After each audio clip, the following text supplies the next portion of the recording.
Oh, mic check. All righty. Hello. My name's Keith, or Goldie is what I go by throughout the world. And today we are reviewing the DSR Plus. Let me just take care of some things. All righty. So today I will be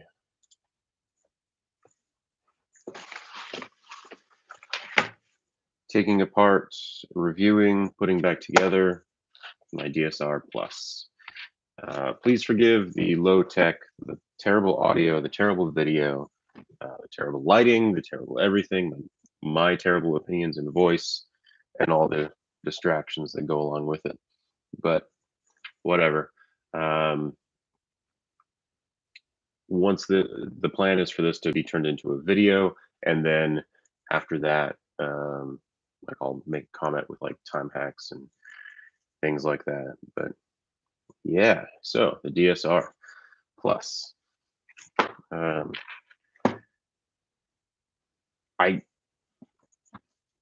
I'm going to be talking a lot of trash on this marker. Oh, hello.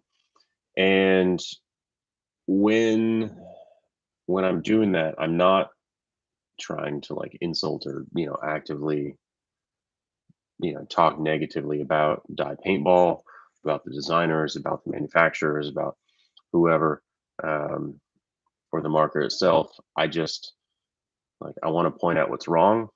I want to be a little bit contrarian about it.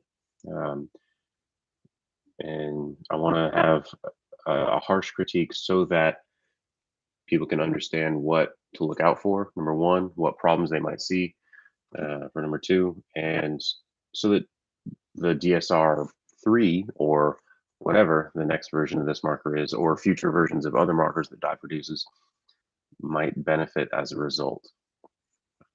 In past videos, I've sounded like a whiny little bitch, excuse my language, when reviewing the MacDev Prime. And then what we saw was a lot of the issues that I had with the Prime were fixed in the XTS.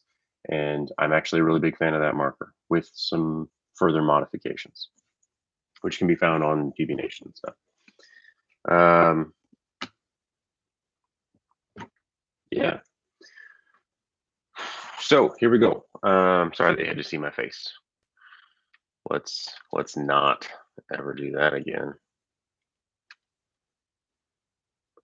And all right, so DSR.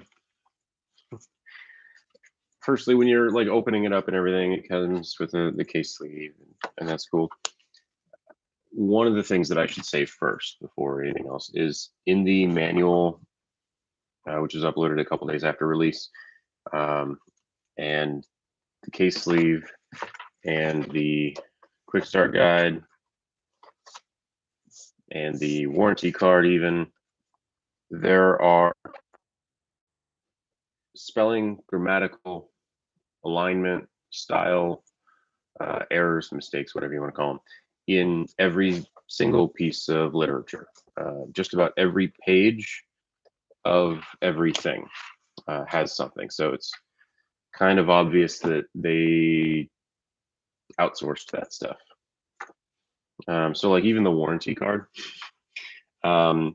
these three headers, warranty, technical support, office locations, two of them are underlined, one of them is not. Two of them are all caps, one of them is mixed case. All three of them, let's see, it looks like one or two are bolded, one is not. And they are all three different font sizes. So like for continuity, I mean, none of those are spelling or grammatical mistakes, but for continuity's sake and formatting, you would want something standardized, you'd think. And then other things like iPipe, patented Ford. Oh, please focus, please focus. Well, it says 4RD generation instead of fourth with a TH. So like that kind of stuff is really simple. I did already go through all the documentation, marked it up with a pen, and sent it to one of the folks at DYE that I've been talking to, and he's going to see about getting all that stuff updated for future generations of those documents, so that other people can benefit from correct spelling. There were a lot. I'm not being hyperbolic about this. There were a lot of errors in it, more than I've ever seen on any technical writing thing ever. Anyway, so in the case, let's go. In the case, the core barrel, old school UL ultralight front. The first time that I screwed this together, it took all of my strength, and I had to actually back it out, and then keep on, like, back it out completely, lube the O-ring. But it is centered really nicely. It's got a great sheen on it. Great honing. I've had zero. Yeah, it's centered perfectly. This apparently, the core barrel is apparently the newer generation UL, and I'm okay with it. I like the ULS. I like the CF. I like the GF barrels that DYE produces. They are very good at machining. That's what they do for their real job. All right, this barrel sock with very cheap stitching. I'm a little bit concerned about this barrel sock. Let's see if I can get the light a little bit better. So this barrel sock, like, I didn't think that would actually happen. Shit. So if I can do that I did not plan on doing that. Oh, little tag inside. 65% nylon, 20% PVC rubber, 15% polyester, made in Taiwan. Cool. So that's, man, I didn't anticipate that happening. Shit. Well, hey, the stitches for the elastic didn't come out. It was actually the material itself that split apart. All right, so you can understand why DYE wouldn't want to put their name on this.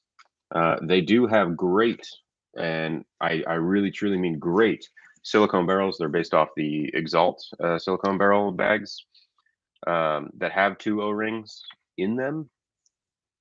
It's like a, what is it, like a 5/16 or 3/16 and a 1/8, or like something. It's 2 sizes. One of them is a 1/8, which this marker uses. The other is the size of the DYE M3S, M3 Plus, M2, like all the previous versions.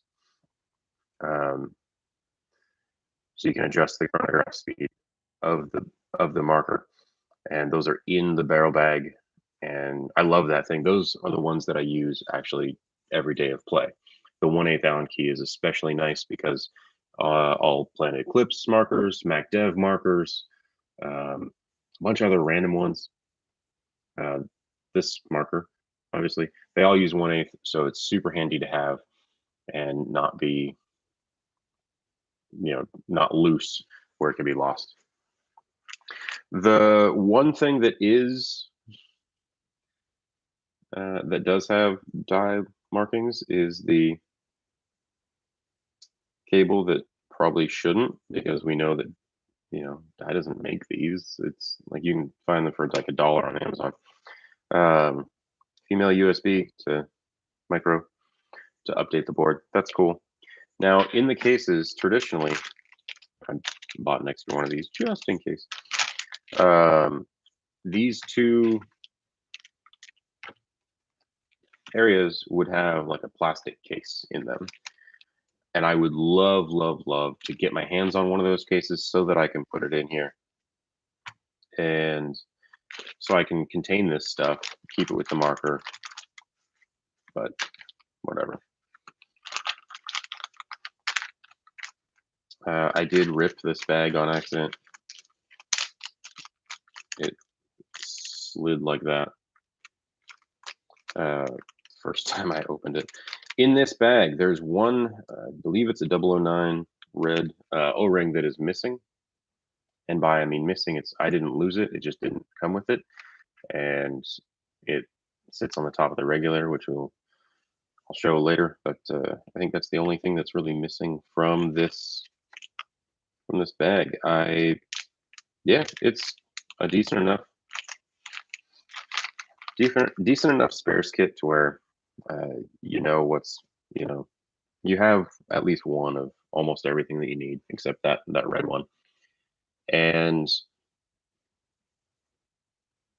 yeah, it's not on the level of like Planet Eclipse or something like that, but it's not bad at all. The color coding of the O-rings, something that DYE traditionally does, I really like that. I think that's a brilliant and simple and elegant way to solve the mystery of what O-ring is, what size, where does it go, how do I recognize what I have in my hand. You can just say the big green O-ring, and that's a 20. Goes on the outside of the bolt. Super easy to know. So you can see, you can actually identify which O-ring is going on the outside of my bolt just by looking at it through a video. And that's just brilliant. Also in this mat, you can use it as like a tech mat if you really had to. I would love to see a lip around this, if at all possible. Maybe like a gutter system so it would fit, just perfectly in there. That's just me dreaming. Or the information that's provided on this little paper in here that folds out and it has the real time O-ring sizes. If that was printed on here, that would be amazing. So included lube, a very, very tiny amount. If you get this marker, the tip of this is sealed. You have to take a pair of scissors or a knife or something and physically cut the tip off so that lube will flow. Personally, I just went for the huge thing of lube, but it's nice to have. This did not come with a marker. I bought this at Doodlebug Sports Paintball in Everett, Washington, and it's also where I bought the marker from. But they sold me this, and it fits wonderfully in there.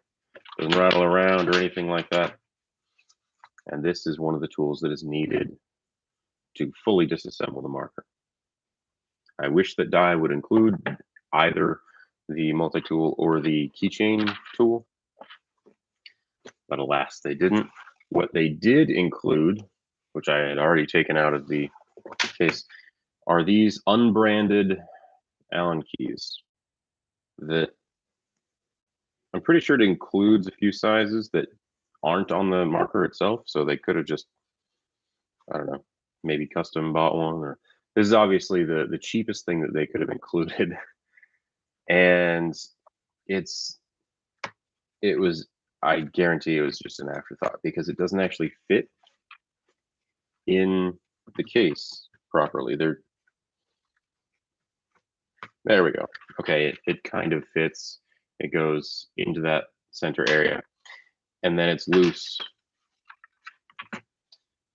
It's kind of terrible, and I almost wish they just hadn't included it and said, "Hey, if you're buying this, we trust that you have Allen keys," but they didn't.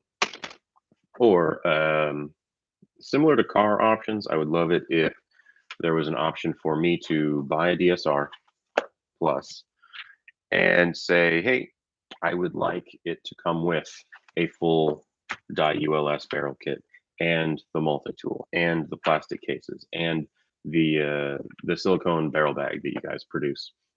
I would like, and more lube or whatever. Just like add these options on so that when it arrives, it has all of the nice stuff all the high-end stuff that DYE usually saves for their M3 or whatever their flagship marker is. But alas, they didn't. So,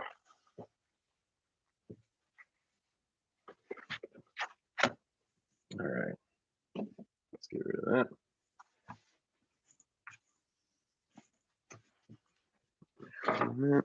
Let me just rearrange some things here.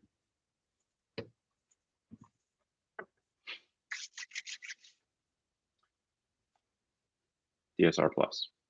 This is the Silver Night version.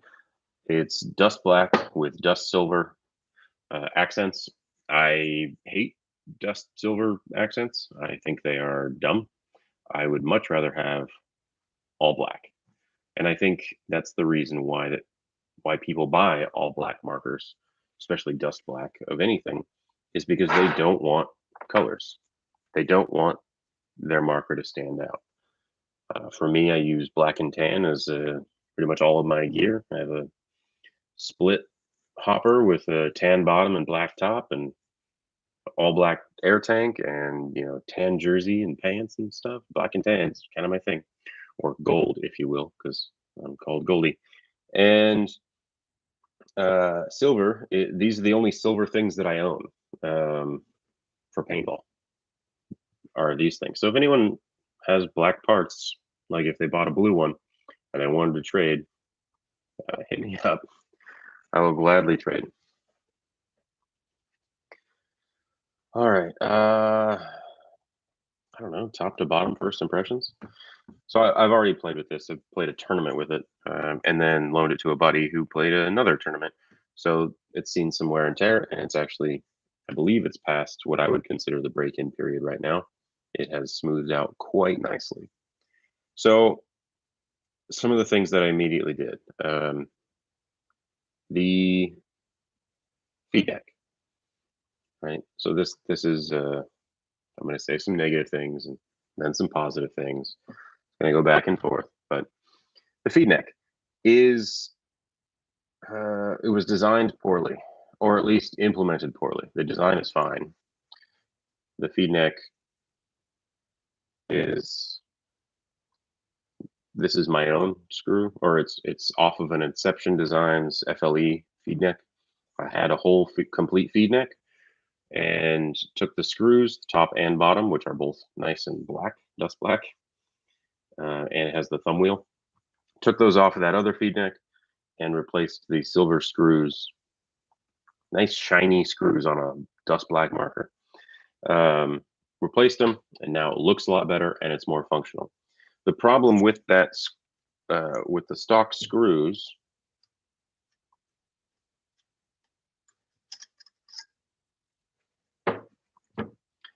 is that the threads are 832, by the way, if anyone needs to replace. So where's the camera? So when you tighten down, so I use a Virtue Spire. I have nothing against the DYE R2. I just have had Spires for quite a while.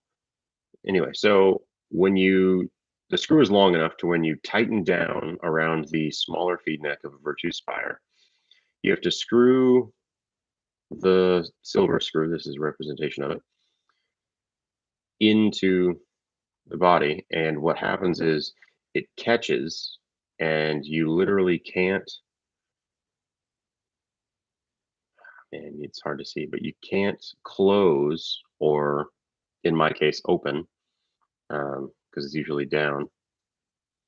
Here's, yeah, so it goes all the way through, and then you literally can't pull the lever open. Now, it doesn't go all the way through in real life. It goes to about there. It just goes past the, I need to clean that. There's some paint in there. But it goes past the brass fitting, and then it catches on the inside of the lever. And I have actually marked my lever.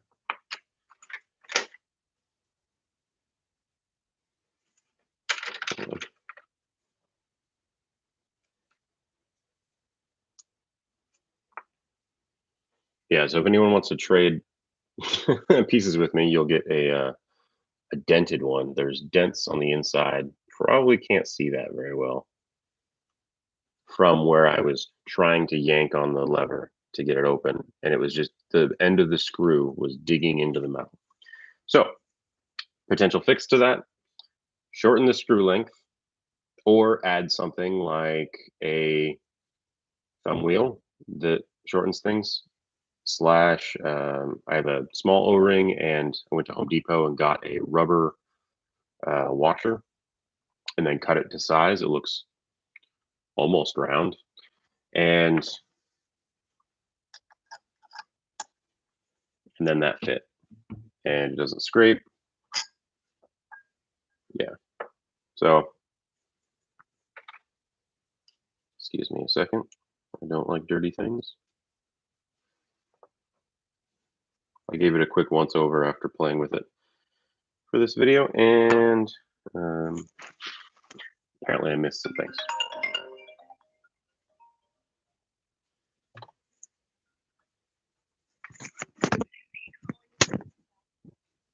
All right. All right. I'm ready for spam calls. So, yeah. Other than that, the feed neck is actually great. I have no problems with it. It's simple. It's nice. The lever actually kind of, when it gets close, so it goes slow, slow, slow, slow, and then when it gets to about here, it kind of, when it's really tight, it snaps in like it, just due to the design, and then it holds in place really nicely. I've got no problems with this feed neck once that screw was fixed. So if you use this marker and you use a Spire, I use a Spire 3, you will probably run into that issue. So I just want you to be aware of it. Easiest way to get around the problem is to use the, I believe it's a 530 seconds. No, it's, sorry, 330 seconds Allen key on the original screw, and these Inception ones as well, and or even a feed neck, but whatever. So you just put the lever on and just put your hopper in and just screw it in. Screw that screw in. Don't even worry about the feed neck if you're in a pinch, right? If you have the time to maybe go buy a thumb wheel, or if you have the ability to cut just like, I'm going to say like 3 threads off of the end of the original screw, then go for it, and that'll solve your problem as well. I wanted to mention, there is a person that has made a 3D printed thumb wheel screw that will attach onto it. It was made by Debo212. It's on Thingiverse. I think I'm saying that right. The MakerBot Thingiverse, and it is, real quick, it is Thing 4983152. Made by Debo212, DEBO212. So if you have access to a 3D printer or have a friend that has a 3D printer, you can get your own thumb wheel, and then that solves everything as well. So shout out to that dude or that person that made that design on Thingiverse. All right.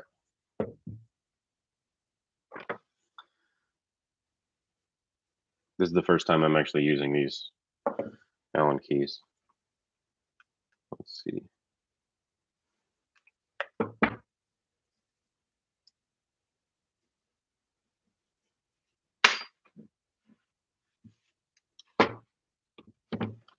For the record, they feel terrible.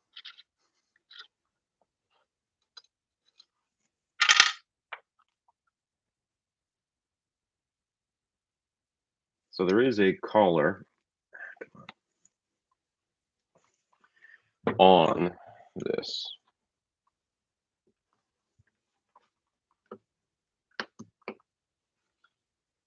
And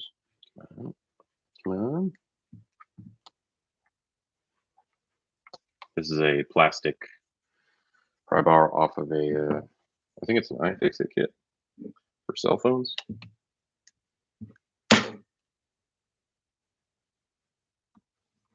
Helps ensure I won't scrape anything because I am not being gentle. There we go. Wow, that was way more difficult than I made it more difficult than it needed to be. There's a couple different ways to do that. You can put like a knife or something like that, throw that screw on the other side, tighten, it loosens the bottom collar. But there is a collar on the feed neck, or on the whatever you call it, the stub, the stump, the collar. So, all right, so there's the feed neck. Cool. Some people hate these eye pipes. I've honestly never had a problem or an issue with any of them. If you crack them all the time, or if you think they're terrible, then you don't know how to tighten a barrel properly. Like, don't over tighten the barrel. Don't dry fire the marker without some kind of a barrel, or with this thing still in, because you'll shoot it out. But I've never had a problem with them. I've owned a DM8, DM9, NT10, NT11, M2, M3S, M3 Plus. This thing. What other die markers have I owned? PMR. Anyway, so I've never had a problem with eye pipes. Never had a problem with them cracking or breaking or anything like that. Do I like it? Do I think it's the best design? No, I don't. But it is what it is. Maybe someday in the future, they will change up the design and make them a little bit better. Or, make it a little bit different in some way. All right, so the battery cover. Actually, let's talk about the grips real quick. I really like this front grip. These grooves right here are big enough to where even if it's wet, and just the grippiness, even if it's wet, it still is just great. The spacing right here is almost identical to a CS2. I had a CS2 that I sold to get this thing. I'd do it again. Anyway, so it's almost the same. My fat hands, can easily, like, look at how fat my fingers are, right? You can easily make it. Yeah. All right. So you undo this thing at the bottom. There is a coin slot if you need to use a coin. The first time I did this, I needed to use a coin because it's plastic. Let's see.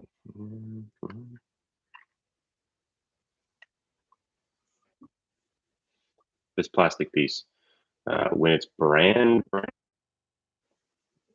it is very difficult to turn.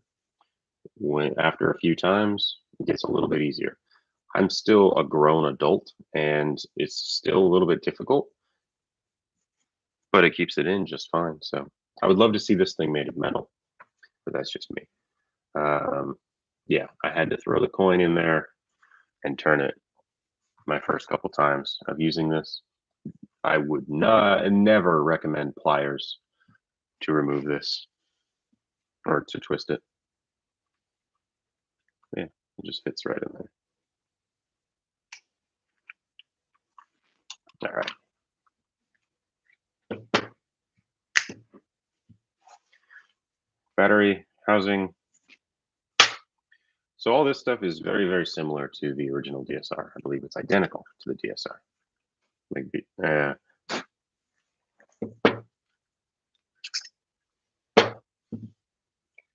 new bolt system. We'll get to that in a moment.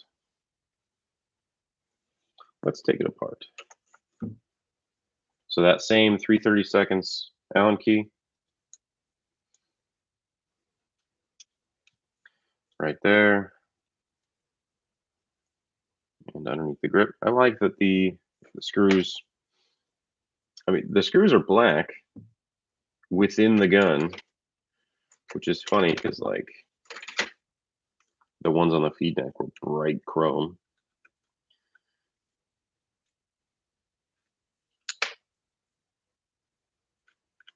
So these aren't even shown, but I wish they were because they match the marker.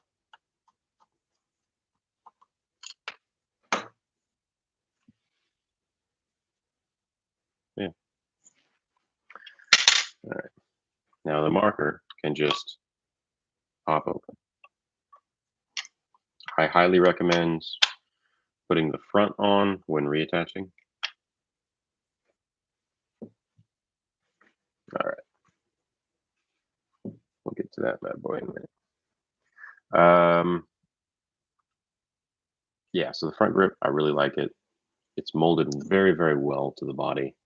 I've got very,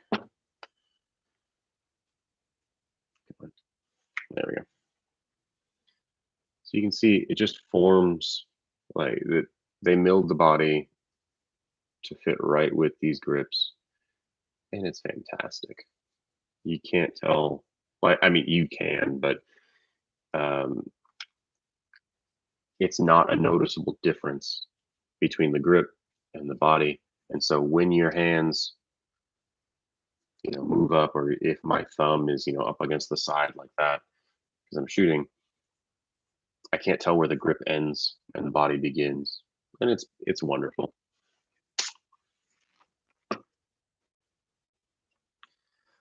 Something that's not wonderful is the electronics. All right, now in function they're fine, but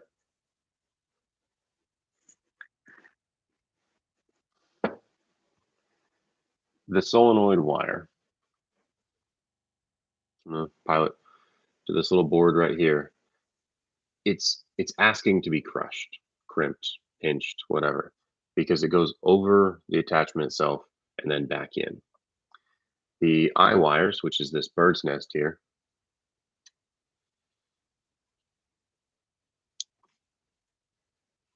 is a bird's nest.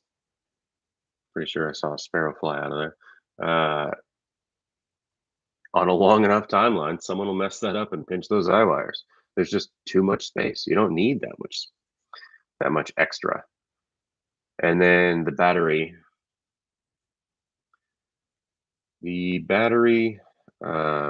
wire goes from here. I actually bought a new one. It goes up through this, around there, and then it cuts in. Now this cutaway to allow the battery wire to go into the board to connect the lower board has nothing but sharp edges. And there is a wire because it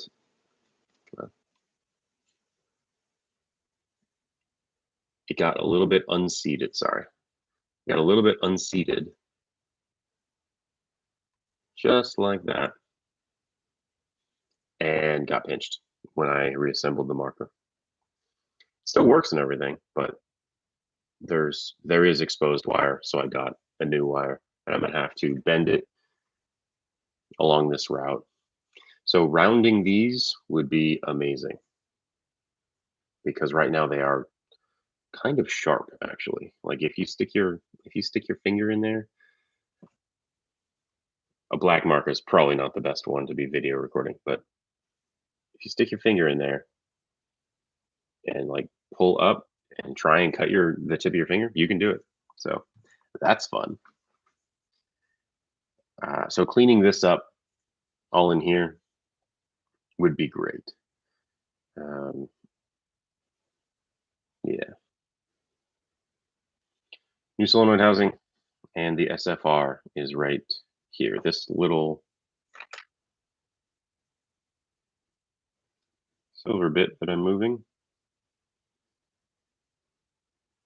that adjusts airflow, that moves the bolt forward that goes into these holes.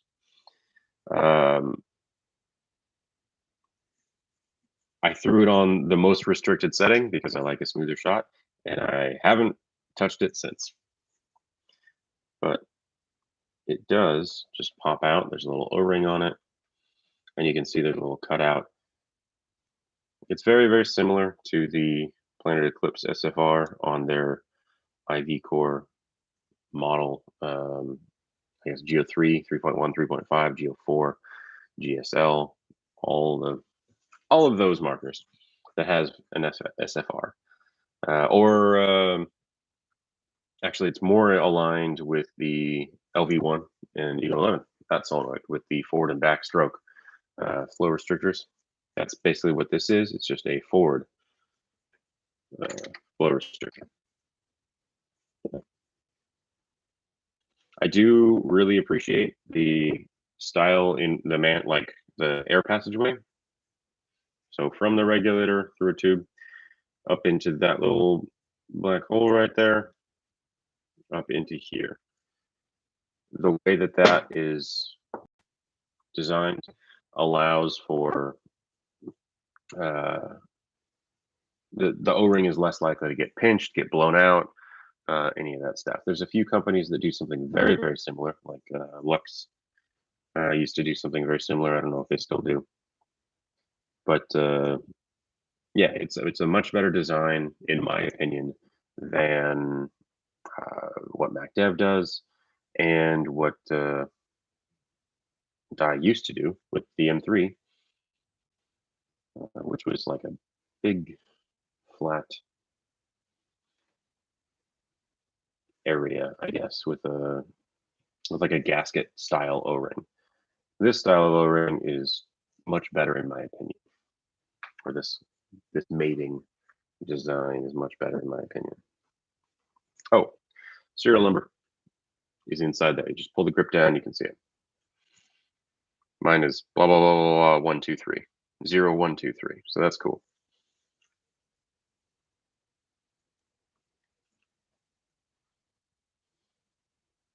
The milling, fit, and finish is great.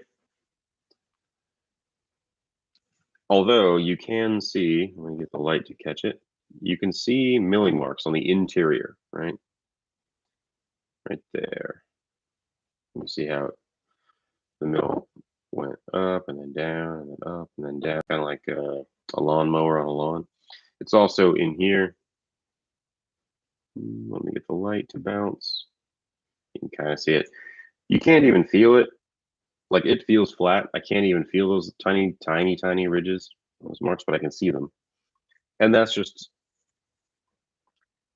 it's a choice of cost, you know, how much more cost, time, whatever. Does this need to look perfect? No, it doesn't. It's never seen by anybody. It's covered up by the very nicely milled and machined part right here. This is great. That part, I don't really care about.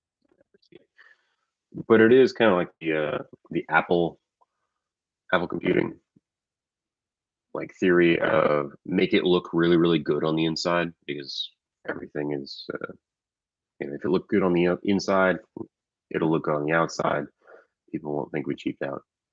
But this, again, isn't the flagship marker for DYE, and so it's supposed to be cheaped out on. Here's an example of them cheaping out. Here's an example of them cheaping out. I'm sorry to whoever selected those barrel bags. I literally didn't mean to. I got the thought and I was like, hey, I wonder if it's that fragile. Yes, it is. I'm not a small dude, right? I'm strong, and I put a bit of force into that. But yeah, anyway, further into the electronics. So those wires, I fear that I'm going to pinch them every single time I put this marker together. They go right around here, and you can see, let me take apart the grips. So we're moving from a 3/32, which we've used a couple different times on the feed neck and the frame. Now we are going to the 5/64. So basically the top half of the marker is one size, the bottom half is another size of Allen key. You spot the frame screw that keeps the grips on one side, and do it on the other. I'm not, honestly, like, I understand DYE's like design philosophy is that they don't want exposed screws, and they didn't really have exposed screws on other markers, or like the M3, but they went away from that methodology with this feed neck. There's no way to avoid screws unless you do two of the like the clamshell or clamping things on the feed neck, which would actually kind of be cool. So anyway, these grips supposedly, I've been told, have been strengthened. So pull the front, make sure the back side also disconnects. Pull it forward, that comes out, cool. The problem with this, and I try to be as gentle as I possibly can each time that I take these grips off.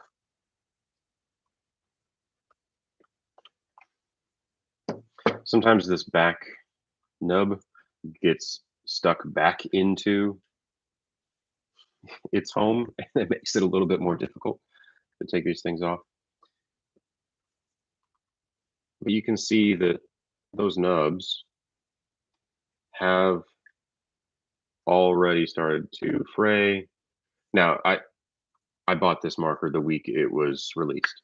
I've played with it every weekend except one. It's been played with in two tournaments. And every single day of play, like afterward, I take my marker completely apart, clean it, lube it, etc., throw it back together, and then it sits ready to go again. So these grips have been taken off, I don't know, 15 times total, and by someone who's used to taking off DYE grips. And it's already starting to, well, at least these nubs right here are already showing massive amounts of wear.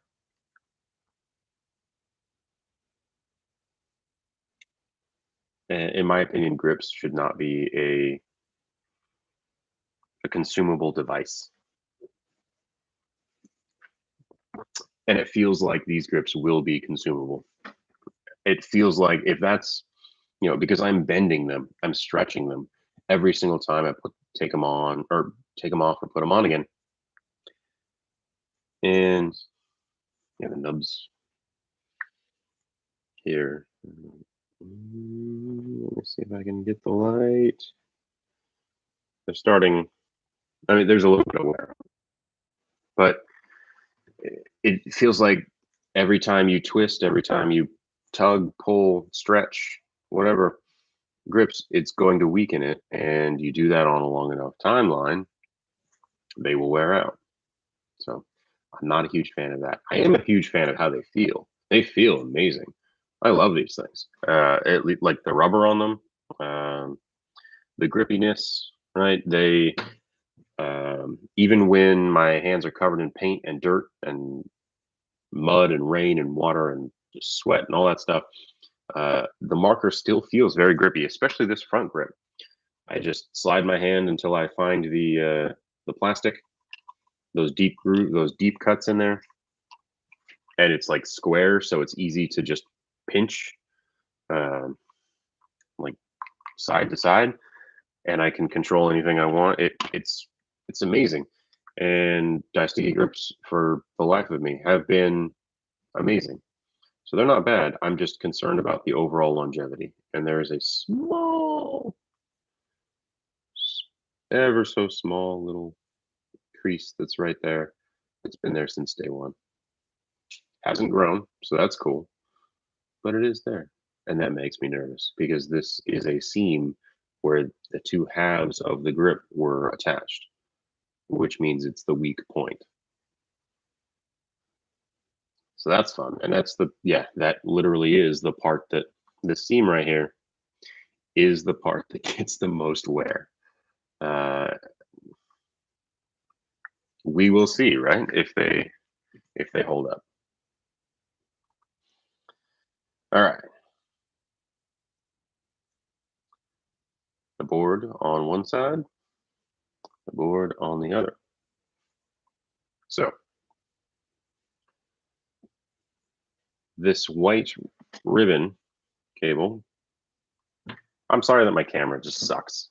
It was supposed to be a good one. It's great for meetings and Zoom meetings for work. But all right, so it flattens out, twists, and then comes in. Yeah, it does kind of like a slalom into the marker. It has already rubbed the white protective coating just enough to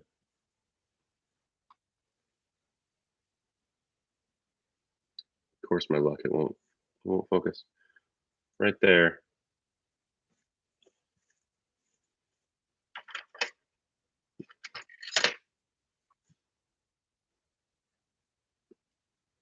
Wow, you can't even see the pick.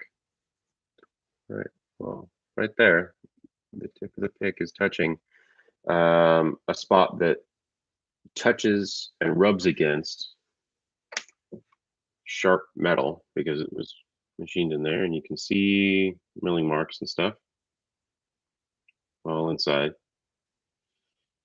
Again, can't really feel them at all. They're just big enough. I feel that one, tiny bit. But anyway, so but the milling is sharp, like the edges are sharp on that, and it literally is wearing through the ribbon. So that's cool. All right, anyway, the trigger, the Edge 2 trigger, it's really a matter of how you set up your triggers, right? The trigger of any shooter is going to be entirely personal preference. So with this Edge 2 trigger, if I'm holding the marker, right, as I would,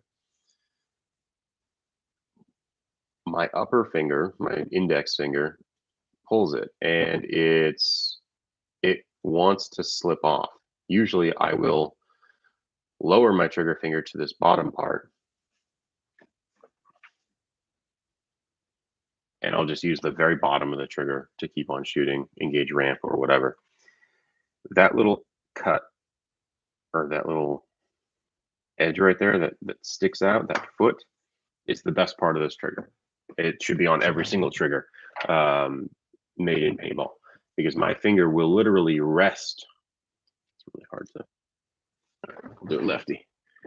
My finger will literally rest on that thing and push like downward.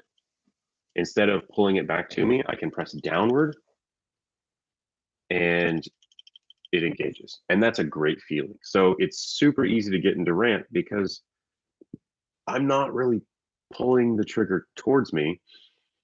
I'm just relaxing my finger and pushing it downward. And this motion is a lot easier than this motion, at least as far as fingers are concerned. So beautiful. For those of you who think that the AGD Z grip on those old automatics was the thing of beauty, you can, like, however you had your hand and the trigger, right, to do that sort of stuff, this trigger can do that too, because of that little shoe that kicks out. So that's super cool. And it looks nice too. I just think it looks edgy and interesting. And so supposedly, right, a competition shooter, blah, blah, blah, with real guns, helped in the, gave feedback that helped to the design of this trigger, yada, yada, yada. I am one of those types of people. I have competitively shot in service matches I went to the Junior Olympic National Championships in 2002, representing the state of Washington for 3-position air rifle. Like, I'm very familiar with competition triggers, competition shooting. Most people want, like a deer rifle. I want a Tub 2000. Like, let's go, baby. Let's do some bolt gun stuff. So anyway, this style of trigger immediately did remind me of that type of thing, which is cool. It's something different and something new, and I applaud them for it. It's way better than the original DSR trigger. But this little part at the end is great. If you're designing a trigger in the future, give it this little guy right there, right at the bottom there. Do that to your trigger. It'll be easier to walk. So that's the advantage of this trigger. You don't have to fully, like, your fingers, no matter how you hold the marker, if your hand goes to the bottom, which it probably should if you're gripping the marker at all, you can pull this trigger very, very easily and very consistently in that specific location. Up on the top half, my finger slides off all the time and it's terrible, but that bottom part, perfect. So, all right.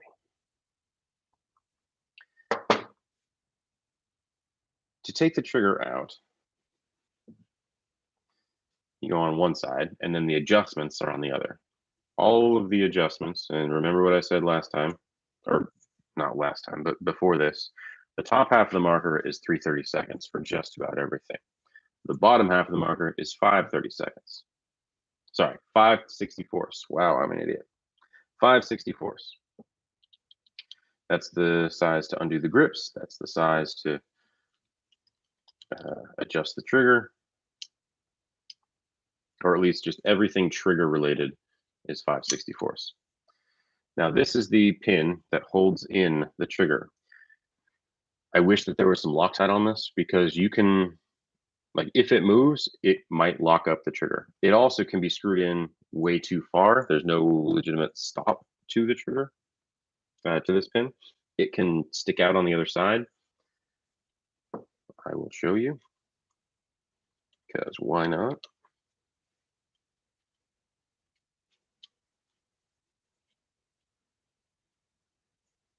Should pop out right there. Yeah. So I just screwed it in, right? I didn't touch the trigger at all. I wasn't touching the trigger. And I can't actually move it. It's locked in place. And this hole where that screw went into, that's where it went into. So I loosen it.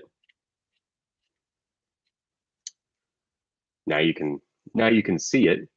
It was sunken so far in, and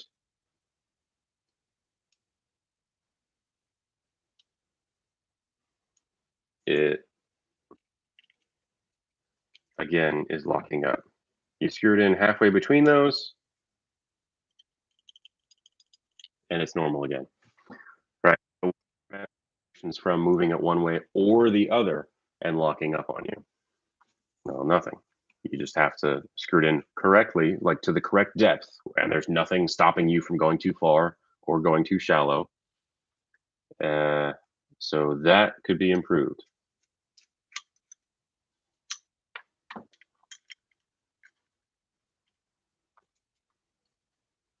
Now, when you undo this pin, right, on one side, you should, there we go, you should be able to pull the trigger out. I put my own custom spring in there because I like a little bit tougher of a spring.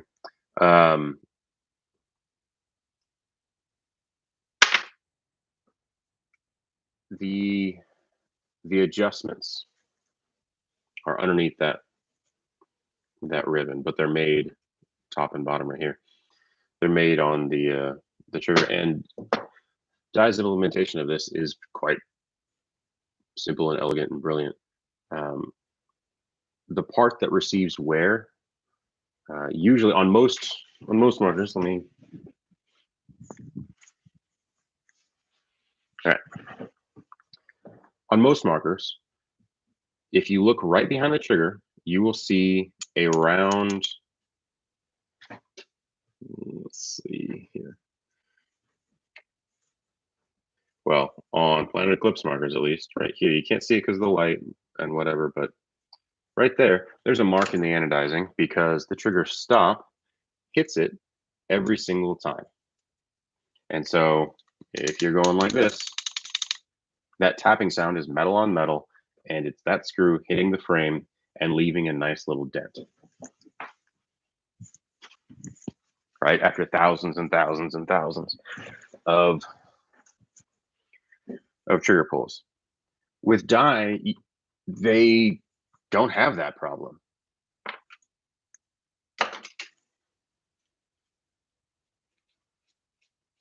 They do, but in a different way. They have these little guys. It's like a little pyramid. So you screw that pyramid in, and it sits, the top one sits above, the bottom one sits below. Right here, and right here. And so as it pivots, it hits one side right there. Like you can see, maybe my camera doesn't suck. There's a small mark right there. And that's on the inside, like the inside of the trigger where nobody will ever see it. And the trigger, if you ever want a new one, this can be replaced quite easily.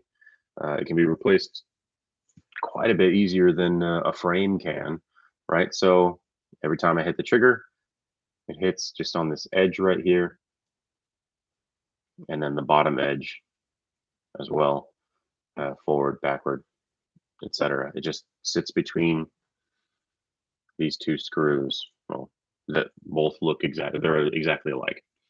Now, DYE has been using these for quite some time, and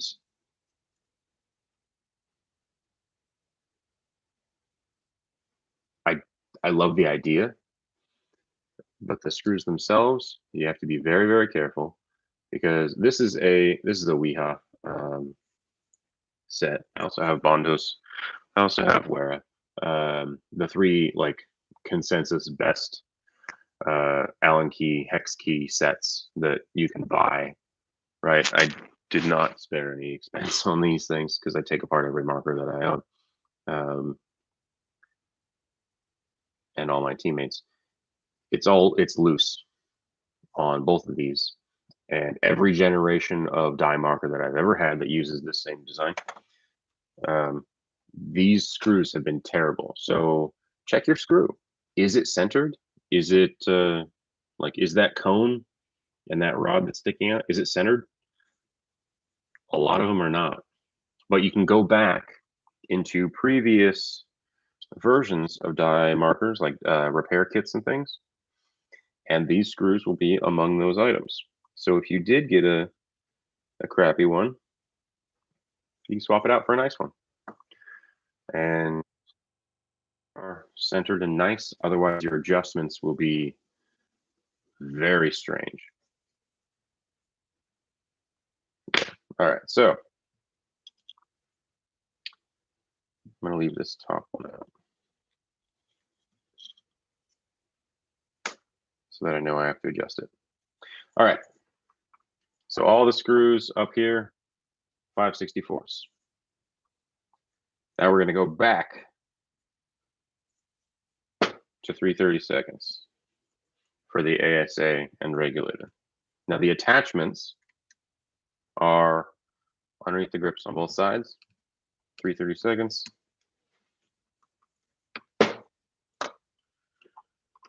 Definitely afraid of stripping any screw, so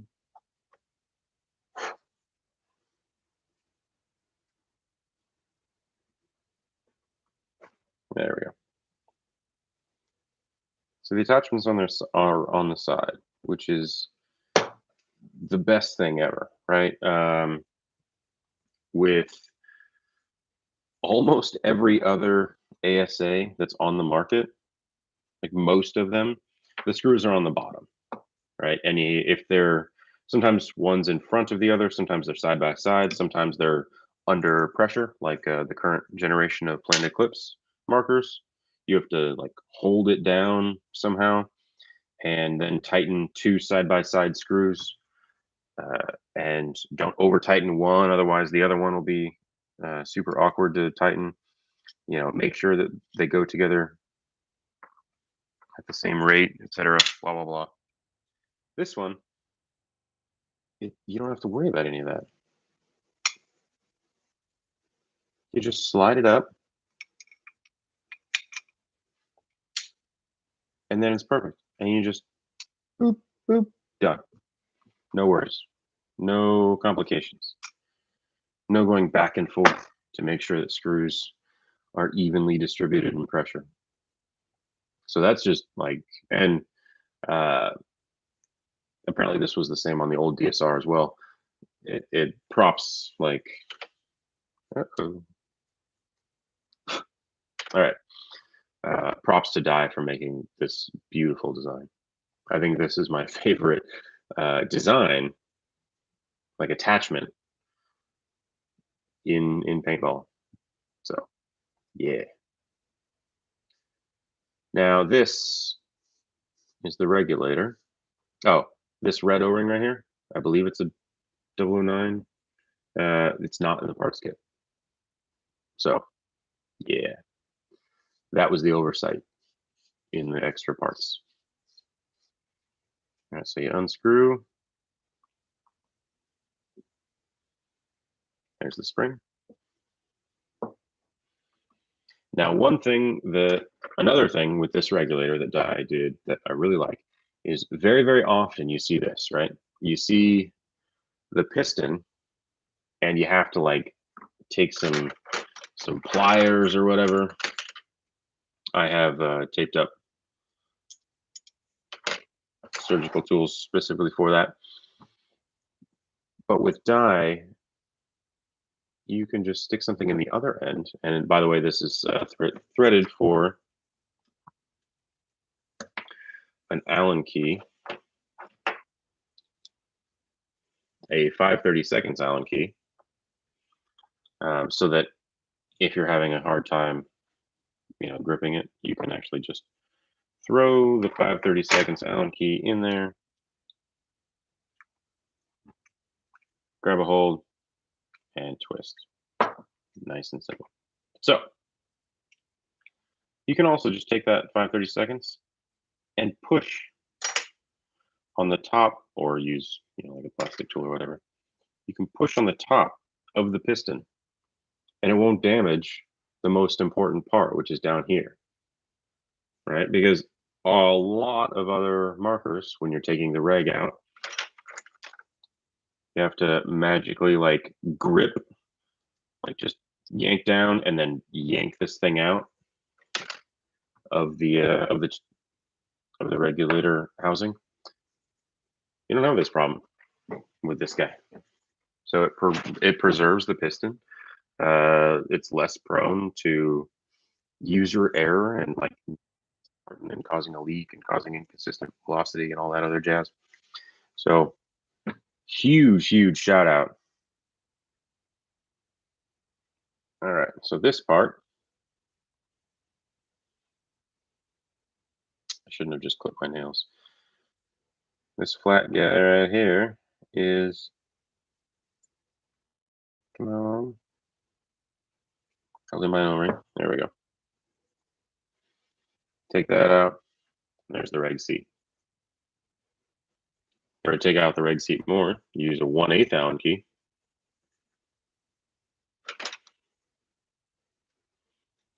Push it all the way in, or screw it all the way in, and it'll just rise and rise and rise and come out. So that's how you get that.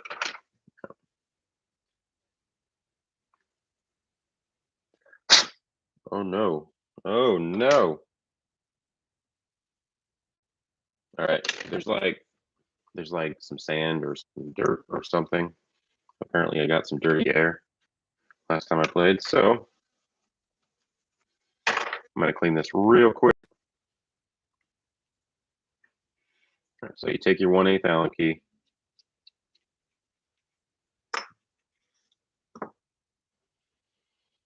So there's a protective silver cover over the top of the seat.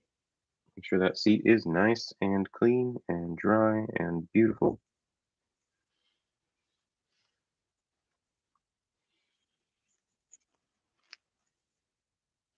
Take a Q-tip or something. I like to use toothbrushes, like very fine bristled toothbrushes are amazing for clearing out. There we go. Clearing out dirt, debris, dust, paint, all the other stuff. If a paintball company really wants to impress me and show me that they've thought of the right stuff to do as far as like maintenance and cleaning and everything, like cut it off right here. But a toothbrush, maybe like double-sided or like, double-ended with different bristle strengths or thicknesses, that would go a long way. If someone included that with a marker, yeah, like a cleaning tool for the marker, that would just be, I would, if they sold them separately, I would buy one, just straight up. I think that would be super impressive. Let me adjust the camera again because you can see my mouth. That's weird. All right, so make sure the threads are nice and pretty. All right. Now, in order to put this back in, one thing that I don't really like about the ASAs, in order to get this thing off, the lever, which I'll talk about when I reassemble it, you have to take off this sticker, the DYE logo, and there's no real good way of taking it off. You have to like use a pick and just ruin it basically when you take it off. And then you have to use like a special tool found on the die tool or needle nose pliers to unscrew that thing. Most other companies that I can think of just use a hex like indent and it's good. So yeah, I think a very shallow, like 1/4 inch or 5/32 around a 1/4 inch, just a shallow indent of a hex design pattern would be enough to, people would have to make sure it's clean, and you just very gently, very gingerly unscrew that. But whatever, that's my own thoughts. All right, to get this back in, so drop it, screw side down, brass side down, reg seat side up, or you put it on the Allen key and then slowly, and you screwed it in to move it up, so therefore you're going to screw it out to help it in. And I understand that can be confusing for some people. It's confusing for me too. All right, there you go. And then it's in. Now, I would also love to see some kind of an indication of which way to turn the volume, air pressure up or down. I would really like to see that. It does say on like the quick start. I believe it says on the quick start guides. Yes, it does. It says to adjust the velocity, use a 1/8 wrench to turn the adjustment screw located at the bottom of the airport. Airport should be 2 words, not 1. Because an unairport as a noun. Never mind. Okay. Turning the adjustment screw clockwise or in will lower the velocity by decreasing the operating pressure. Turning the adjustment screw counterclockwise or out will raise the velocity by increasing the operating pressure. Cool. So I hope I could, when I went through all this stuff, I hope I marked that there should be commas. There is a comma in the first part of that with the velocity clockwise or in, comma, will lower the velocity. And then on the next sentence, adjustment screw counterclockwise or out will raise the velocity, like no comma. Anyway, consistency, hooray. So You have that. Throw that little bad boy back on there. Place the spring.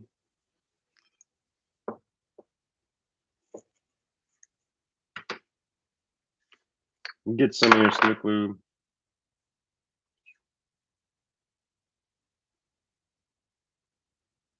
Slick UL lube. So one thing that you want to notice, or you want to take a look at just in general, is on the inside of this, there's a, for lack of a better term, a splatter pattern of old grease.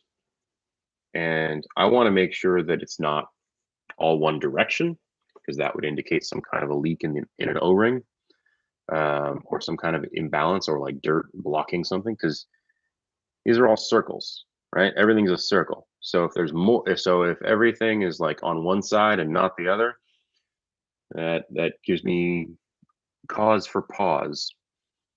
Just make sure that there's no dirt there. You know, if there's like a bunch of dirt, or it's all on one side, or, you know, like it should look like a nice round starburst pattern, where excess lubricant from all over the system just gets collected because air is bursting, or even being rushing past, not bursting, rushing past a certain area.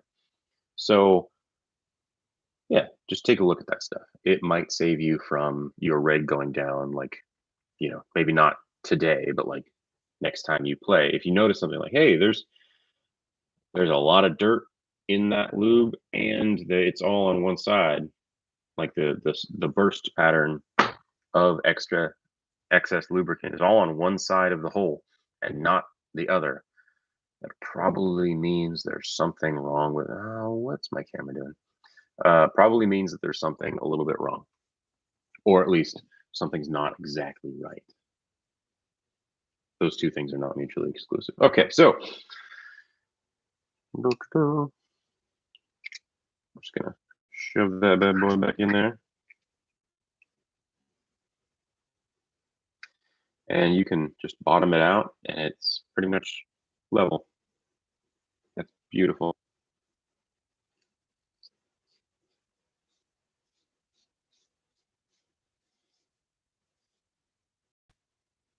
And I just go finger tight, and it slides my fingers, now that they have got lube on them from lubing the piston.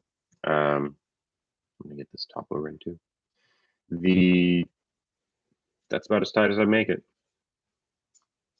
Yeah, I don't need to crank down on that. If I do need to crank down on it, like harder than just going until it stops nicely, then something is probably wrong. All right.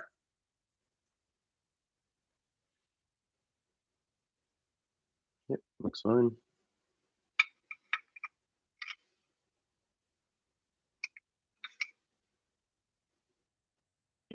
Even better die is if, instead of these coming out of the ASA, they came out of here and went down into the ASA. That'd save you some space.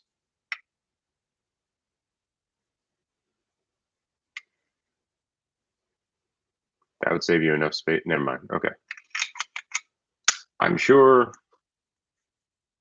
Billy Wing and John Chambers, the guys that are responsible for this marker, are working on it, on getting a slap ASA for the DSR. When they do, I will be one of those people that is very happy, and I will go buy one. All right, so you just pop it in. The holes line up beautifully. And I don't need to crank down on these, because how hard I crank down on these screws does, like, it doesn't matter if I tighten them ridiculously. If I just, you know, Hulk smash these screws, it doesn't make the ASA any more secure. right? It doesn't raise the ASA in. I don't have to like keep going to make it all level. It just slides in, kind of snaps in at the end because of that O-ring at the top for the regulator. The holes line up, I put the screws in, and it's done. Like, bravo. One thing that I do not like, sorry,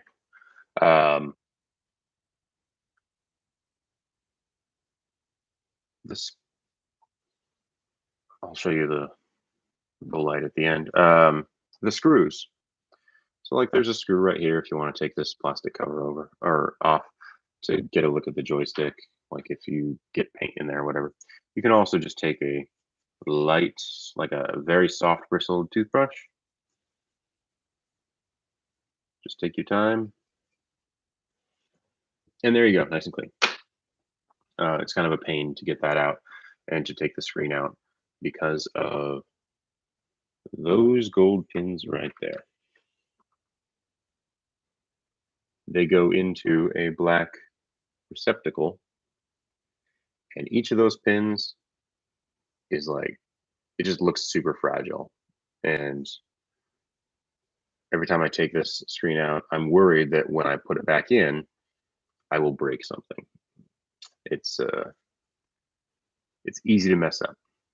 Anyway, the screws that hold some of this stuff in, right? Like the board screws. So this screw down there, the screw up here, those are different screws than the one, where's the light? Right here and here.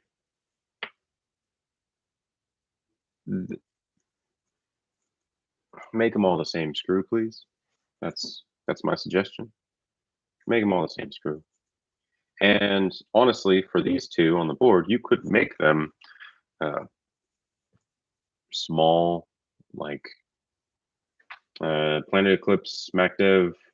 They both use 5/32, or sorry, 5/64 set screws. You can do that too, Di, if you really want to. You already use 5/64 a bunch of other places. Maybe not on this one because it's so shallow, but maybe, who knows. There's some other things about this board and these wires that should, probably use some adjusting. But yeah. One thing about the trigger adjustments as I finagle the trigger. So this lower set screw is the actual engagement. So that's and then spring, and then that's it for this. So as I'm sorry. So as I put it, it's gonna be super awkward. As I put the trigger back in, there we go. I make sure that my spring, my custom spring, is seated properly into its little chamber right there. And the actual button, the micro switch right there, it's lighter and less clicky. It's less audible of a click than almost every other marker that I've ever owned. It is this marker is the hardest. Where's my 5/64? There it is the hardest to set up out of any marker I have. Not because it's like especially difficult in any way, but it's so hard to hear where the click is. I don't actually know where the engagement point is. Like, I don't know if you can hear that. I'm trying to put it right next to the microphone that I'm using.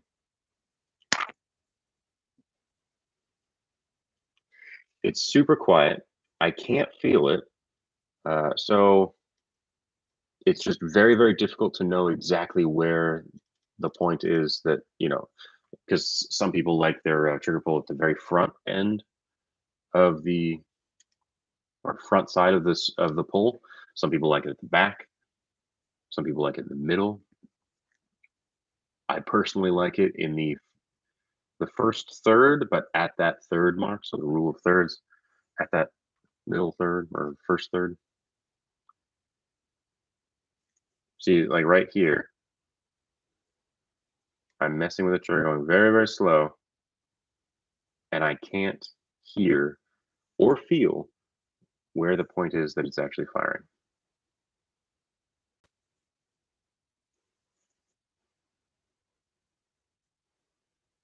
If I go fast, then I hear it, and yeah, then I hear it.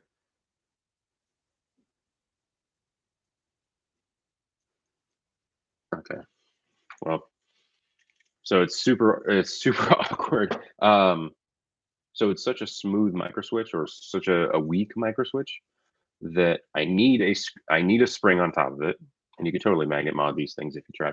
I need a stronger switch in order to help me out, because I'm, you know, finicky like that. But if you don't have a, you know, but with the lighter switch, it's actually an advantage, because then it gives you more adjustability, where you can just let the trigger kind of hang there and let the breeze blow against it, and then the marker will fire. Or you can be like me and use an extra strong spring, let that out all the way, and then it just becomes very nice and snappy.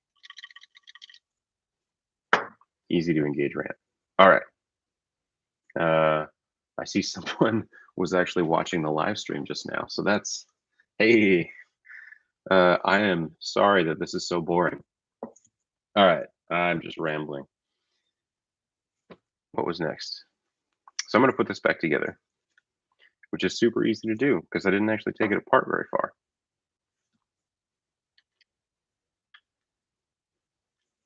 Before I do that, though, I have to make sure that the battery wires, I would have pinched it. So when I took it apart, I obviously like pulled the wires a little bit, tried to get the wires on camera. They don't naturally rest where they should without being like bent into place.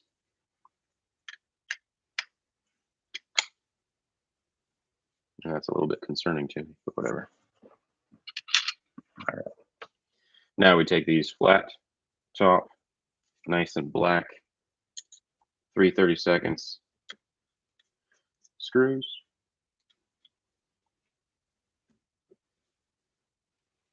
One in the back, one in the front.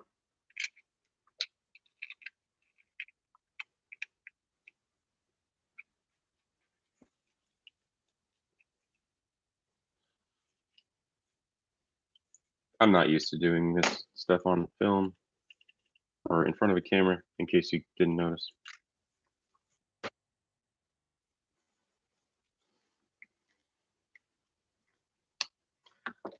So firstly, I want to check and make sure that I didn't pinch the battery wire.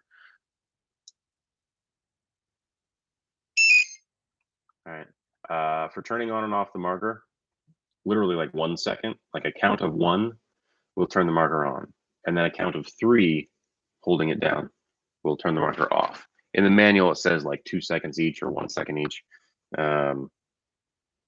Watch. That was about a second. And go. So about 1 and 3. If you run into the issue where your grip isn't going on properly, make sure that this tip right here and this guy right here are in. I like to put my index finger and thumb right there as well. And then lastly, on the bottom, make sure that this guy is sticking out. If he is not sticking out, it'll be very, very difficult. So yeah. push it forward. Lastly, this front piece right here. Push in, and it goes in. Like I can push it kind of hard actually. It won't go in until I push down on that, and then it slides in. So just be aware. Snaps in place very nicely. No rattle. Something's rattling. What is rattling?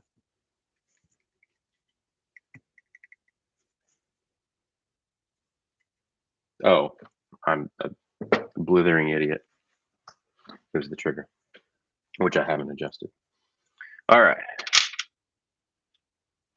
What's next?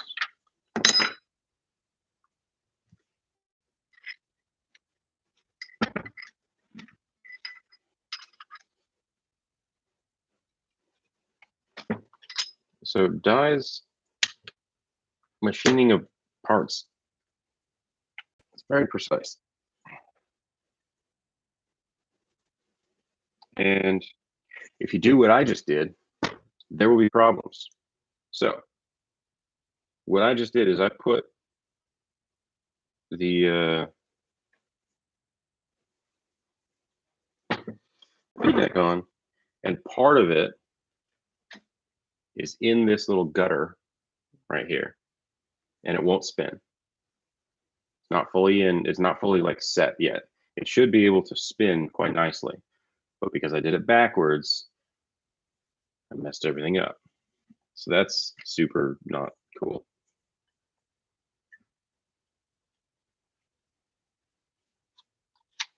There we go. Had to, oh, okay. All right, the scratches are not permanent. Holy cow. Don't put your feed neck on backwards, folks, because that'll mess up. I did not know that was a thing that it could do. All right, feed neck, 330 seconds.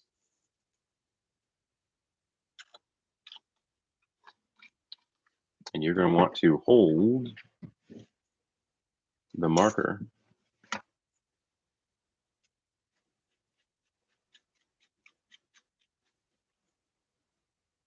or at least the feed neck straight while you tighten. Make sure it's straight. And then I would absolutely recommend not too tight, but making sure that it won't move at all. All right.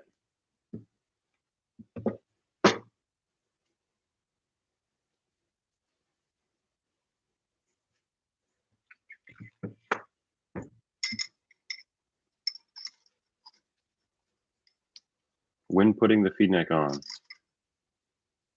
make sure that the screw threads or the threaded holes, are actually facing the screw that you're using. Makes things go a lot quicker.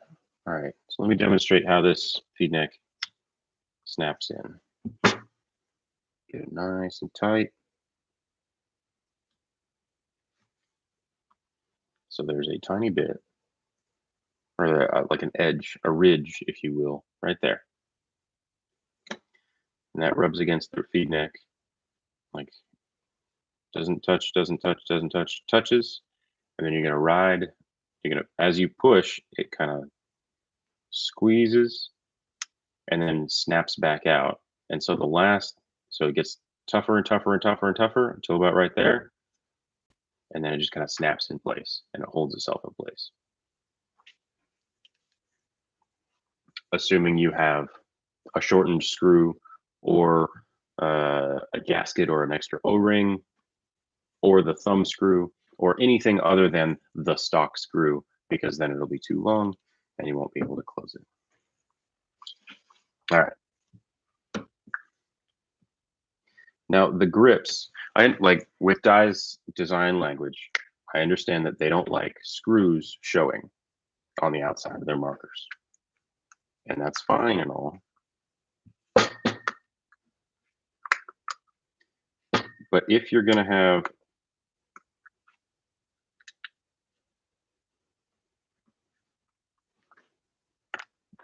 like, but the screws kind of already show through the holes. That's, come on.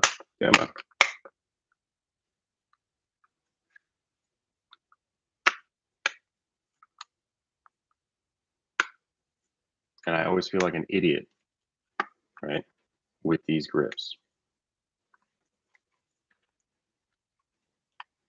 Because it's not just a lay the grip on, tighten, and it's in place.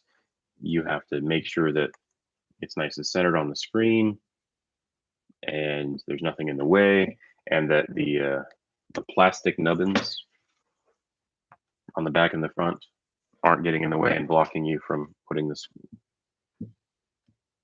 grips in. Now, what I do for these, because I'm messing around with the physical grips, I don't know if this is the right way to do it. I make myself into a little bit of a fool and drop the screws in afterward.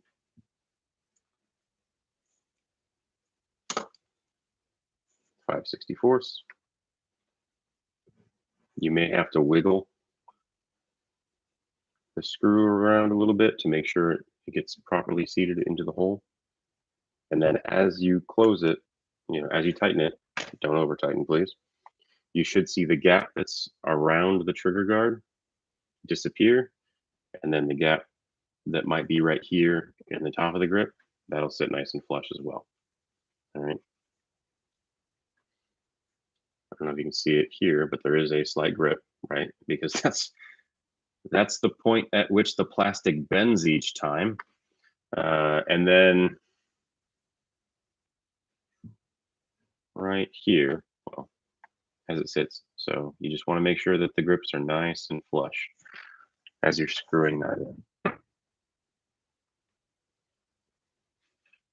But anyway, I would much rather have an exposed flathead screw, similar to what Planet Eclipse does, than just make them black, please, than this, which causes me to have to bend the plastic several times and struggle with it to get this screw in. And then as the screw sits, that's the wrong size, before I put it in, the back nubbin might be coming undone. And you can actually see it right there. It has popped out of its home. So I have to push that in as I screw the front one in.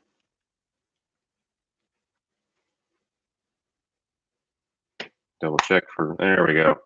There's another little pop of it seated properly. So do that enough times, do that every time. You'd think I'd be better at it, right? If I've done it over time. But do that every time, and on a long enough timeline, these grips, literally anything that's plastic, I don't care what kind of plastic you're using, on a long enough timeline, that will break down faster than most other parts of this marker. So I would encourage you as the customer, to buy an extra set of grips just in case, while they're still being manufactured. All right, because as MacDev and Eclipse owners are realizing, grips in certain colors right now are out of stock, and the prices are going up because they're becoming extremely rare. All right, so the Arc Plus bolt.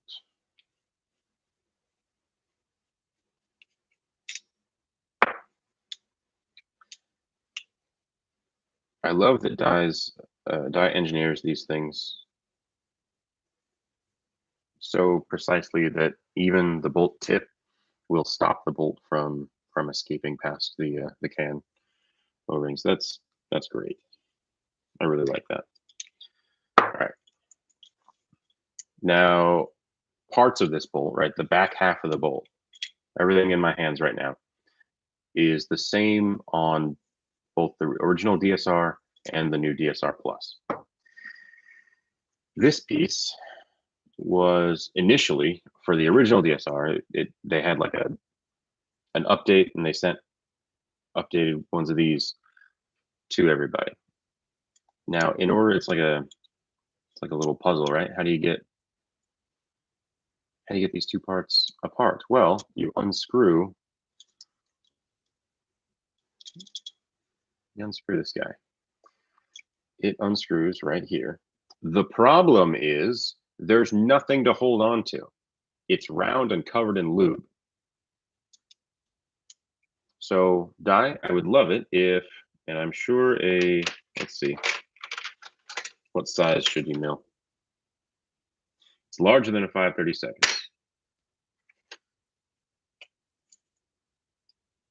DYE, I would love a 3/16 hex cutout right there, so that I can use the flat part right there. You see how it's flat on two sides, so I can get a wrench. And then a 3/16 right here, so that I can grip both sides and untwist and then free one part from another. That would be great, because right now this thing is pretty much staying together.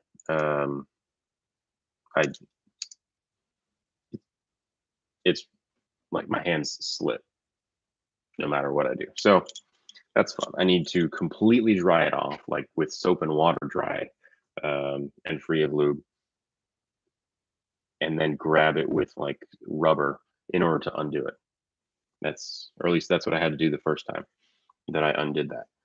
So please, please, please add a little hex key spot right there.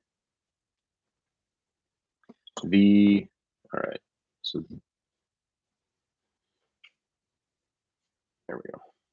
This is also a little bit difficult to pull out, but I want to show you guys the back end with this button right here, just in case someone wants to like anodize the button.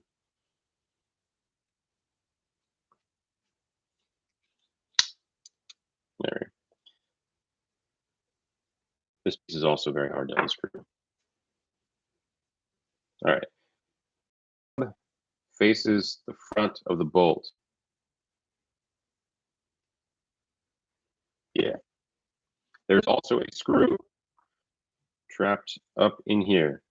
Trapped, I mean it already fell out because it's not trapped at all. It's just chilling there. So if you go this far, be aware that that little screw will fall out on you, and you will lose it if you're not careful. All right, so the button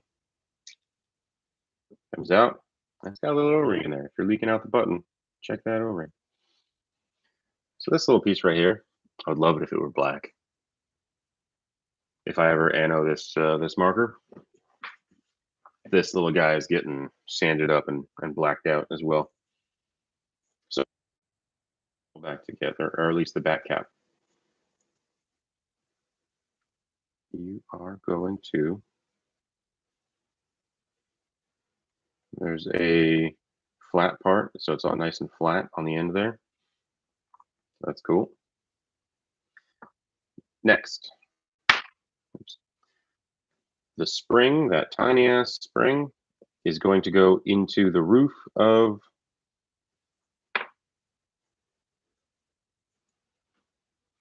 there, and that's not what it should look like. You're going to need some kind of a Allen key or something, or some kind of a pin, maybe sticking. There we go. There we go. Small Allen key. Stick the spring on. Find the bottom.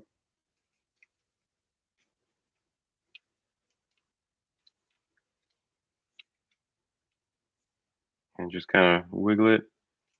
And there you go. I just figured that out. All right. Nipple forward. Like facing the forward part. and it'll sit on the spring. If you're not sure, this little window here has a curve on one side. That curve, when it slides forward into the marker, we want the curve to, to caress this back lip of the marker. We don't want the flat side just banging against it. All right. Now, the really fun part. You take this guy, the back cap, you take this guy, and you put them together. So it's going to screw in all the way to there, and the button's going to stick out the back. The problem is that this window is under spring tension. That's fun. Under spring tension. And so this button won't go through the spring, or won't go through that little window, unless it's pushed down quite a bit, like to the edge of my capabilities. So you're going to have to finagle. I love that word, finagle. That window closed, or, in that position as much as you possibly can. You might have to go and, might have to do this a couple times. You might have to use tools. You might have to cheat a little bit, and let's see here.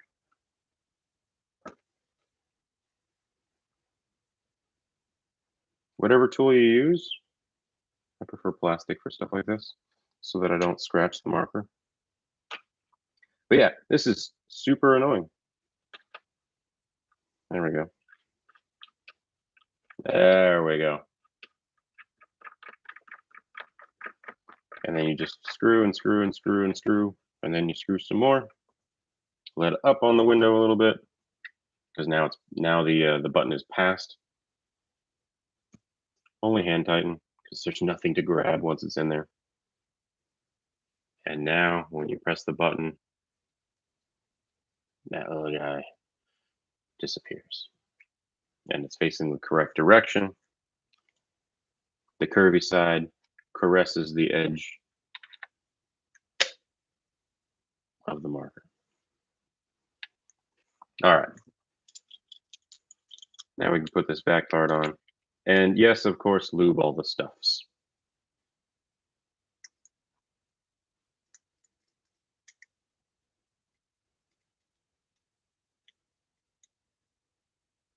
Now, what did I do wrong just there, or just now? I didn't. Oh my gosh. Come on. So one of the things I don't like about this right now is there's the back cap, then there's this silver piece, and then there's the blue piece. They're all threaded the same direction. So I want to separate this blue piece from this gray piece, but I can't. You can't see it right now, but the gray piece is moving as well. And there's not enough of a thing for me to grip to loosen shit, so that I can put this little spring behind the valve. Behind the valve. It's kind of important in the marker. Damn it.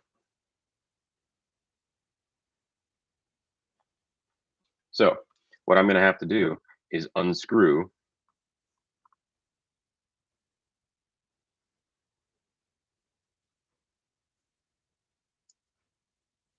this. And all that work that I just did, I'm going to keep my hand on the window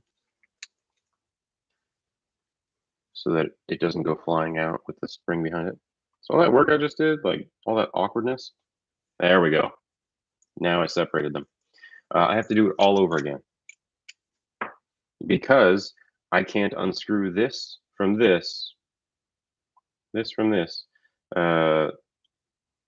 without first unscrewing this from that. All right, now that that's that spring's in there, I can restart this entire process. So this is one of the problems that the DYE NT had, actually.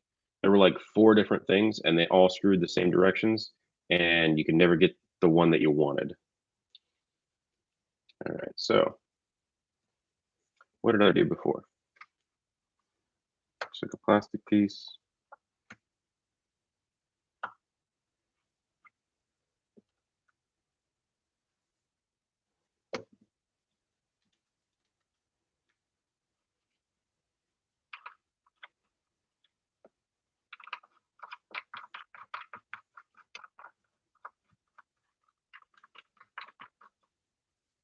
Is it in? Giggity. All right. Now, the spring goes on that little post, assuming I don't drop it. There we go.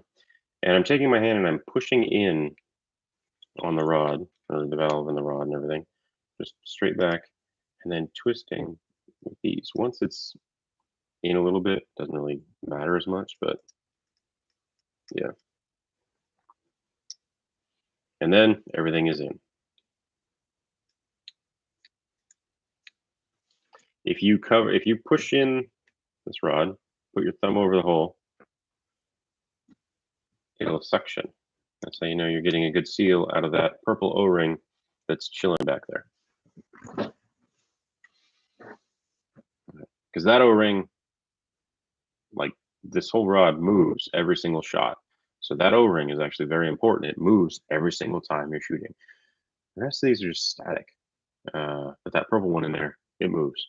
So if you're getting a leak like randomly, or something's not right, check that O-ring. Easy way to check it. Push in, cover. If you get suction on this little tip, because this tube is hollow, then you're good. All right. Next, the bolt. Old DSR had 1. New DSR had, old DSR had 2 O-rings right there. This has just 1, and there's little nipples that are milled into the bolt. Very similar to the old school Planet Eclipse Geo bolt, and then when the IV core came out, there were those holes in the back and like all that extra stuff in the back of the bolt. Same principle with these little drilled out nipples. It allows at the start,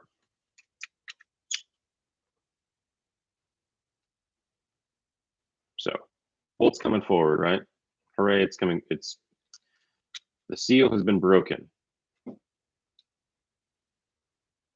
right? There's only a little bit of air at the very, very beginning of the shot, or of the bolt moving forward. Only a little bit of air is getting through. As the bolt continues to move forward, more air comes out. Hooray. What that does is means it's going to be less immediate air slapping against the ball. So a little bit softer of a shot, so to speak, as far as I'm aware. And then the volume, like the sound of that much air being released all at once, is going to be less. So those little nipples right there are part of the reason that this marker is one of the quietest that I have ever shot at speed. You can turn any marker down to 100 feet per second, it'll be really quiet. But realistically, at 300 feet per second, this marker is the quietest that I can hear, like that my ears pick up,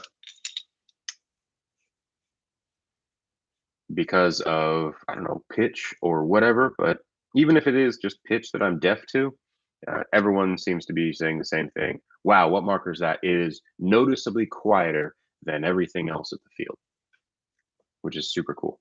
So those little nibbles are the reason. Now, when shuffling this bolt back and forth in your hands, you will notice that you don't see that yellow O-ring, right? Like it looks like no air can get past the valve O-ring, the yellow one that's in there, to actually, shoot the ball.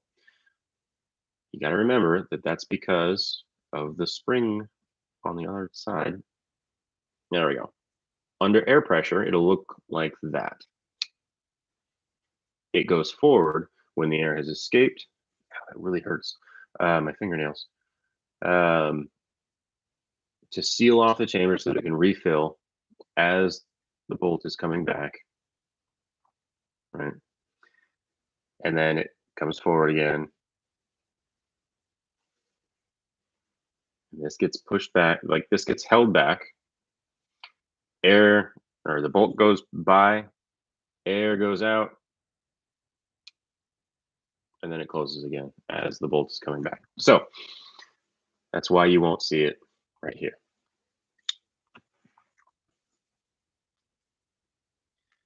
But basically, this marker, because of the nice slow bolt speed and it's adjustable and all that, and the nice steady increase, like a gradual increase of airflow going down the bolt and hitting the ball, and just the way it was designed, this marker, this bolt system, the Arc Plus, designed by John Chambers and whoever helped him, is fantastic, and it is my favorite design.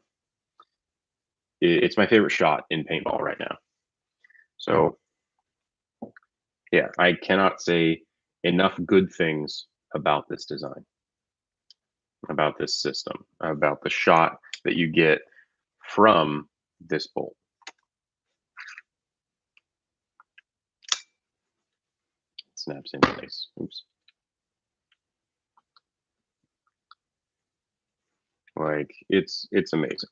I would not be surprised one bit if DYE did something similar to what Planet Eclipse did with the Gamma Core, where it was in the lower end models first and then graduated, so to speak, to the CS2. I would not be surprised at all, and I would actually prefer it almost. If DYE did something similar with the DSR Plus, having the new Arc Plus bolts and the SFR and all that, and then took that and just threw it into the flagship marker, whether that's the M3X or M3Z or whatever, plus XY over QR squared, or just they call it the M4, which would make sense. But if they took this,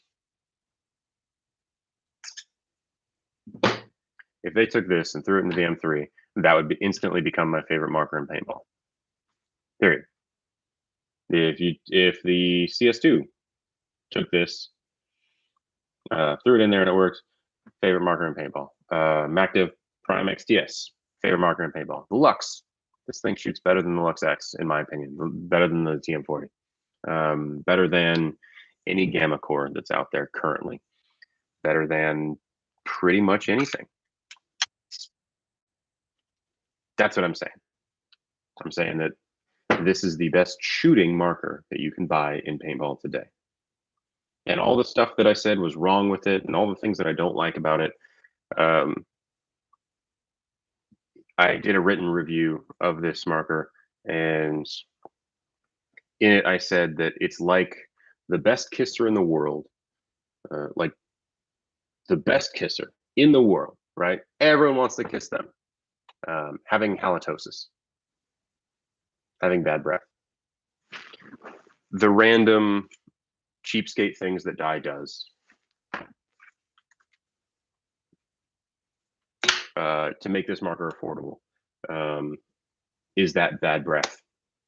But plug your nose and pucker up, baby, because the DSR Plus it's my favorite gun in paintball, and I cannot wait to see what DYE does next. Fixing the small things like the feed net and maybe the grips, maybe like how the board is attached to things and the wiring, right? Fixing that stuff it's gonna come. Oh, and the lever, by the way, I can't stick my finger in there to actually undo it, unlike old school. The original lever was easier to engage and disengage than this big one is. Try it sometime, because the grips didn't get in the way before. Now they do. Anyway, that's my rant on that. Yeah, it's the best shooting gun. And when you're playing a point, when you're on the field, the fact that the feed neck is really weird, or designed improperly in the stock version, my camera's doing weird things, doesn't bother you as long as the hopper's still on the gun, right? If I'm in the pits at World Cup and I need a gun to go out and win the finals with, I am choosing the DSR Plus every single time, and I'm not going to hesitate about that, and I'm not second guessing myself. If I'm choosing a marker that I have to disassemble and reassemble every day, it's going to be anything but that. But that's how I feel. So the DSR MSRP is basically $1,000. Custom colors are $100 more than that. And nothing in paintball is worth the money that you pay for it when it's new, but this gets pretty damn close. So anyway, I'm Goldie. Thanks for watching. If you watched all 2 hours of this, I pity you, and I hope you have a great day and a more entertaining life than mine.